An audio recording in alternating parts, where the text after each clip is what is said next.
Boa noite, eu sou Lívia Andrade, psicoterapeuta sistêmica, especialista em neurociência, e é com muita alegria que estamos juntos em mais um episódio da segunda temporada do Conexão Educativa, um espaço que promove diálogos sobre educação, cultura, comunidade escolar, processos formativos e tudo aquilo que impacta o desenvolvimento humano em sua plenitude.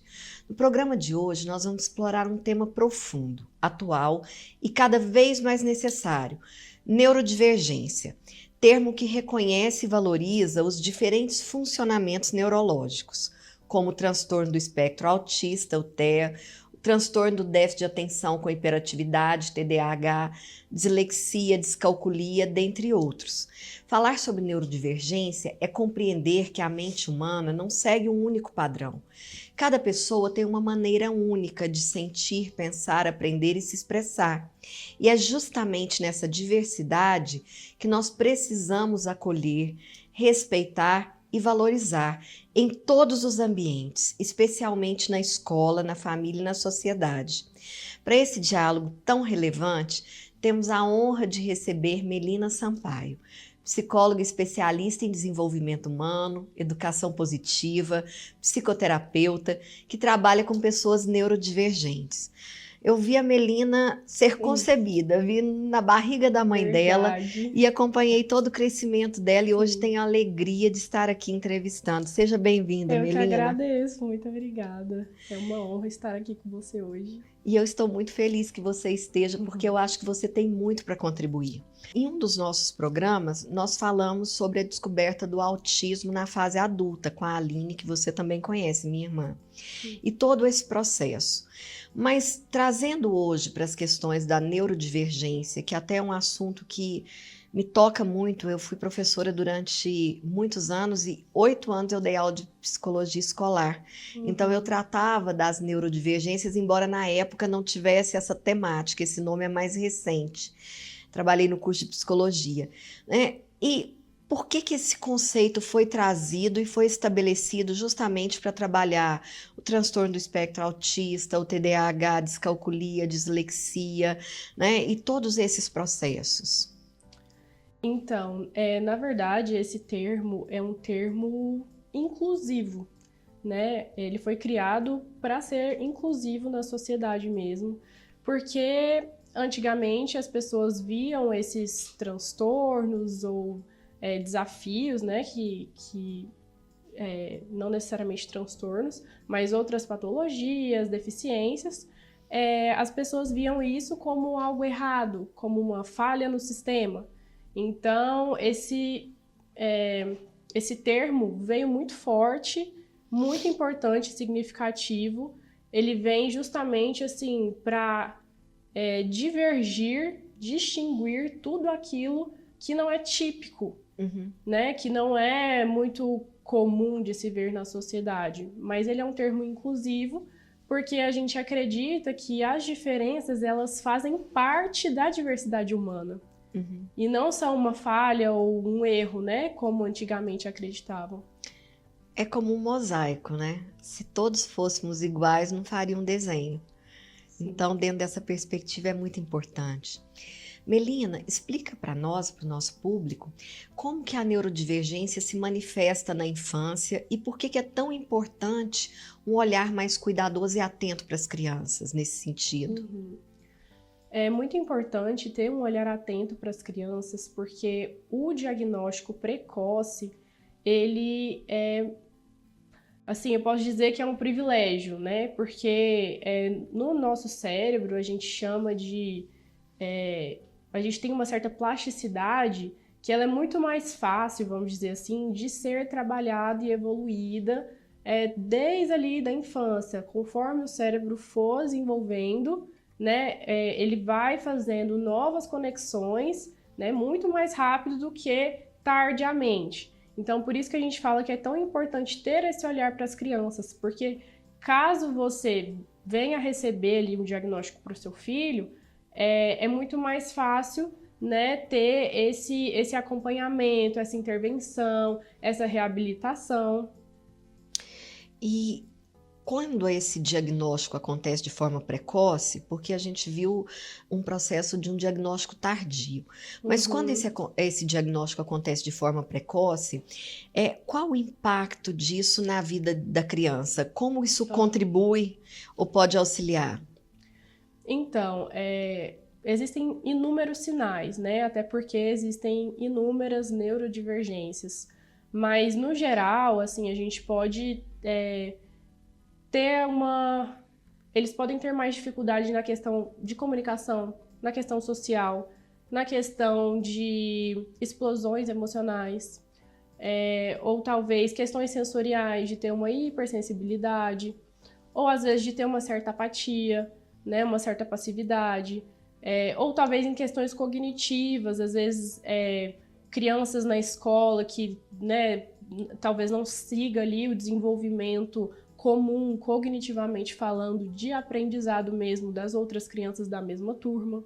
Então existem vários fatores que apontam ali um possível diagnóstico, né? Uhum. Então, por isso que é muito importante ter esse olhar atento para que o mais rápido possível, né, possa ir fazer testes, né, ser redirecionado ali para os profissionais da área, né, e ver se é isso mesmo, ou se na verdade é só uma questão emocional que acaba comprometendo o aprendizado, né, enfim, em outras áreas também.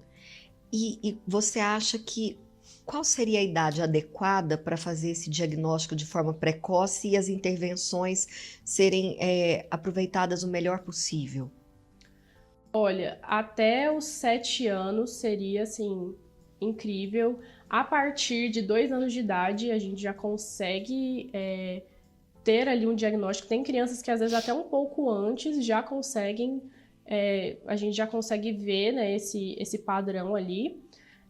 Muitas vezes as crianças menorzinhas, ali bebezinhas, os sinais são muito mais sutis. Então, assim, às vezes não conseguem ter uma comunicação ali de pedir algo, né? Ou de comunicar se tá com fome, se tá com xixi, se quer dormir. Muitas vezes não olham nos olhos, então não tem uma. Não se atenta ao nome, né? Às vezes a mãe e o pai chamam pelo nome da criança, a criança não olha. É, ou às vezes ali no amamentar da mãe, né? Às vezes a criança não tem aquele contato no olho que é tão importante, né? De Uhum. acontecer. Então, desde ali da fase de recém-nascido mesmo, a gente já consegue ver sinais. E quais são os principais desafios enfrentados por essas crianças hoje na nossa sociedade atual? Olha, são inúmeros os desafios.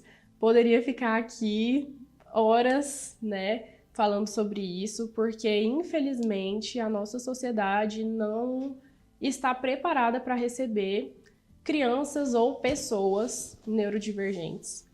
É, hoje a gente já tem assim uma evolução muito grande diante disso tudo, né? Dessa conscientização.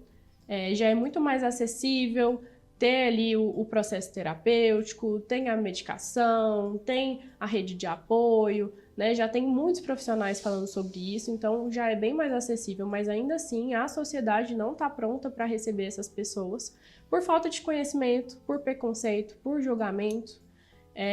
Então, é uma questão que engloba ali não só a criança, mas a família como um todo.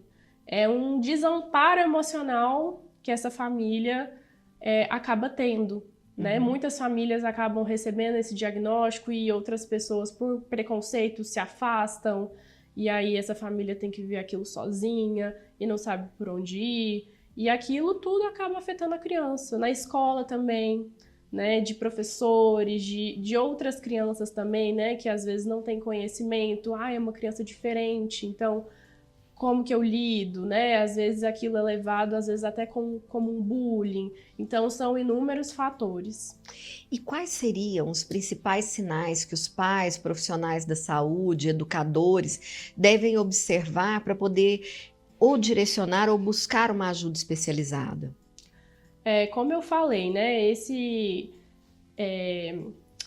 Esses fatores principais, assim, mais gritantes, que são mais observáveis, é a questão da comunicação, a questão das habilidades sociais como um todo, né? Criança com adulto, ou dela mesma, né? De se portar ali, de comunicar o que está sentindo, o que está precisando, quais são as necessidades.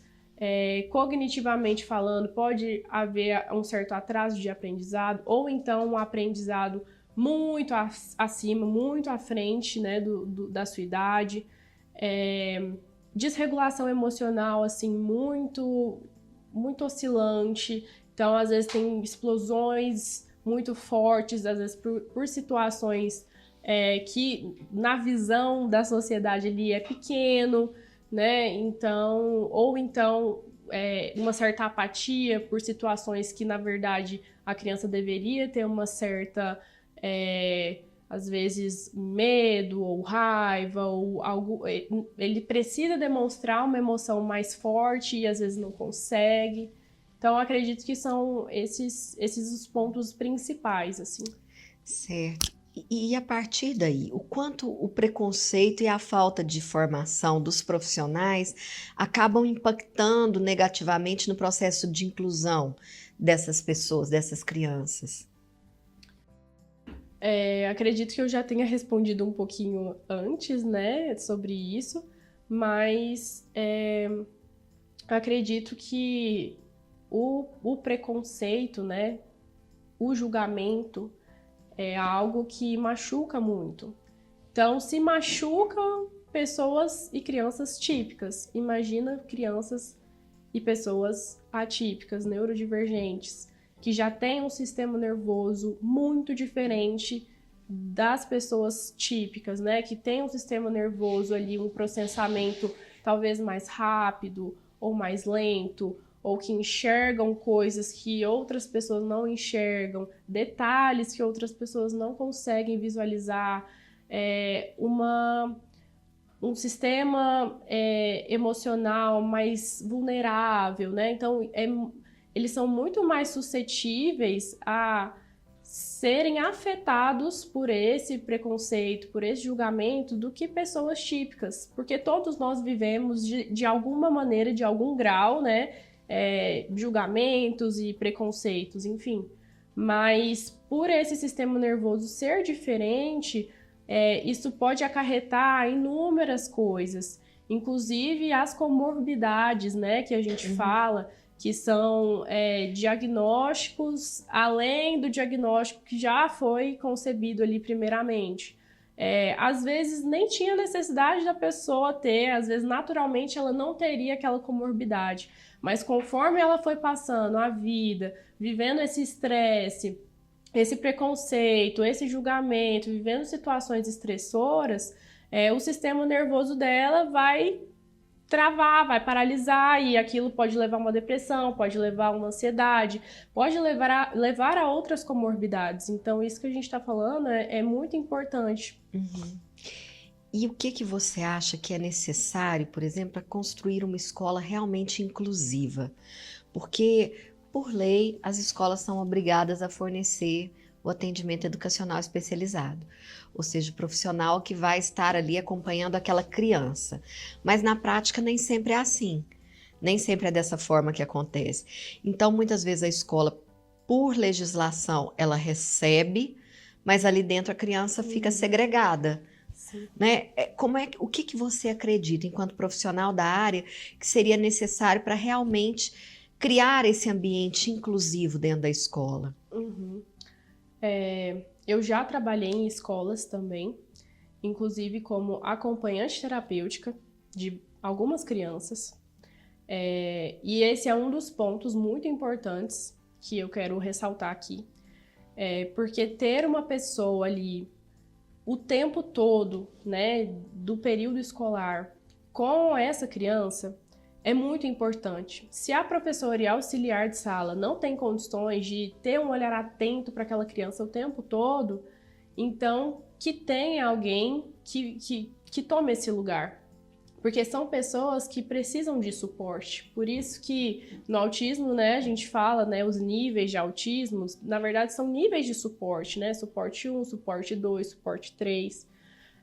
Então, são pessoas que precisam de ter esse suporte. Então, se a escola não se dispõe a oferecer esse suporte, não tem como. Não tem como aquela criança evoluir, de se sentir segura naquele ambiente, de ter uma aprendizagem saudável ali dentro, né? E conseguir também se relacionar com outras crianças, com os professores, de se sentir bem naquele lugar. Porque ela não está sendo respeitada. Direitos não deveriam ser um favor, né? Então, a escola, ela precisa... Eu sei, assim, que a gente está dentro de um sistema que é muito complicado a gente sair dele, mas hoje isso está gritando. Em todas as escolas vão ter crianças neurodivergentes, não tem como fugir disso.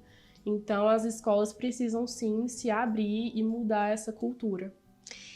E como especialista de educação positiva, trazendo um pouquinho para esse lado agora, qual seria o papel dessa educação positiva no cuidado com as crianças neurodivergentes, Melina? A educação positiva, ela vem para transformar, revolucionar toda a educação que a gente já conhecia antes. Que é essa educação tradicional, autoritária, que é baseada em punição, que é baseada em hierarquias de poder, que o adulto é maior, melhor e sabe mais do que a criança, né? Uma relação baseada ali no medo, né? Às vezes os adultos ali da educação tradicional tentam educar ali as crianças para que elas respeitam eles, mas na verdade elas só têm medo deles. Então a educação positiva vem para falar assim, opa, tem uma outra forma da gente educar e ter essa relação de respeito mútuo. Então a gente acredita que todas as pessoas têm igual valor, inclusive as crianças e principalmente as neurodivergentes. Porque é um olhar que a gente tem que ter diferente, sim. Porque a gente não é acostumado a estudar sobre, a ter conhecimento sobre, então não é tão natural para a gente lidar com pessoas assim hoje em dia. Deveria ser, mas infelizmente não é. Então a educação positiva ela vem mesmo assim para mostrar que a gente precisa suprir as necessidades dessa criança, de dar previsibilidade, de dar proteção, de dar o brincar, que é tão importante, que criança tem que ser criança, né? Independente se é típica, se é atípica. Então, inclusive a educação positiva, algumas escolas já no Brasil e fora do Brasil já estão utilizando a metodologia, né? Não é uma metodologia no sentido de ensino, né? Acadêmico, mas a gente já está assim, entrando nas escolas, dando mentorias para que esse sistema e essa cultura da escola mesmo mude, tanto também com relação a pais, famílias, com orientação parental e trazer essa consciência, né, e essa mudança de perspectiva. E agora eu quero que você me conta se é mito ou verdade. Certo. Porque as pessoas acabam trazendo a questão da neurodivergência sempre como uma limitação. A falta de alguma coisa, né? Ou hoje em dia não é politicamente correto dizer, mas uma deficiência, que muitas pessoas ainda falam assim. Sim. É até triste a gente ouvir, mas ainda existem termos como retardo, né, debilóide e algumas questões assim. Isso é um mito ou uma verdade quando se trata de neurodivergência? Olha, a neurodivergência, ela nunca será um mito, ela é de verdade. Acaba que antigamente não era se falado, não era estudado, essas pessoas que eram diferentes eram colocadas em manicômios, né? Então a gente não via, era uma coisa muito apagada, muito embaixo dos panos. E hoje a gente já deu visibilidade para essas pessoas. E tem muitos profissionais que são sérios nessa área, né? A maioria deles, assim, que a gente vê aí por aí, né, falando em televisão ou redes sociais, né? Claro que vão ter pessoas, como todas as outras profissões, que não têm ali, às vezes, o método, ou a maneira de falar, ou a maneira de diagnosticar adequada, mas nós temos muitos bons profissionais hoje que podem ser feitos bons diagnósticos. Isso é muito importante ressaltar, porque às vezes as pessoas acabam fazendo testes na internet ou conversando com o ChatGPT e aí, ai meu Deus, eu sou isso, eu sou isso, eu sou isso, né? Me identifiquei com um monte de coisas, mas é muito importante, assim, fazer uma avaliação bem feita, ter um olhar atento mesmo para cada característica, né? Para a gente ver se é isso mesmo. Mas, assim, de forma alguma isso é um mito. Isso é realmente verdade. É verdade. E eu estava aqui me lembrando, uma das disciplinas que eu ministrava sobre psicologia da inclusão, da diferença e inclusão social, eu começava com a questão do extermínio à inclusão, né? Porque houveram momentos na história lá atrás, né, na antiguidade greco-romana, por exemplo, os espartanos, se nascia uma criança com deficiência, ela era exterminada, né, em sociedades indígenas, sim, até hoje algumas elas exterminam, porque não será um bom guerreiro, né? E hoje a gente está na pauta da inclusão, como você falou, houveram momentos na história recente, se a gente parar para pensar na década de 50, né, recente, agora no século passado, que as instituições totais, os manicômios, essas crianças com autismo, muitas com síndrome de Down, neurodivergentes, sim, elas eram colocadas ali e realmente pelos maus tratos e tudo acabavam enlouquecendo de fato, né, o que sim, não era um fato. Mas algo que me tocou aqui foi a neurodivergência dentro de um princípio maior. Uma pessoa com altas habilidades, ela é considerada neurodivergente também? Sim, ela é considerada uma pessoa neurodivergente, porque o funcionamento também neurológico dela é muito diferente do funcionamento típico. E, inclusive, também são pessoas que acabam passando por muitas dificuldades, né? Muita gente acha que superdotado é gênio, né? Einstein. Mas, na verdade, não é muito por esse lado, não. Sim, são pessoas que têm um QI mais elevado, que talvez tenham uma inteligência, uma facilidade de captar coisas mais rápido, mas também existe uma parte ali emocional que não é muito vista. E são pessoas que também entram em sofrimento. Então, também é uma neurodivergência muito importante a ser olhada. E outras neurodivergências podem ser também vinculadas às altas habilidades. Então, tem autistas com altas habilidades, tem pessoas com TDAH que têm altas habilidades. Então, também não necessariamente é uma neurodivergência ali única, específica, isso. Nossa, a conversa tá excelente, mas nós vamos chamar um intervalo rápido e daqui a pouco a gente volta. Bom.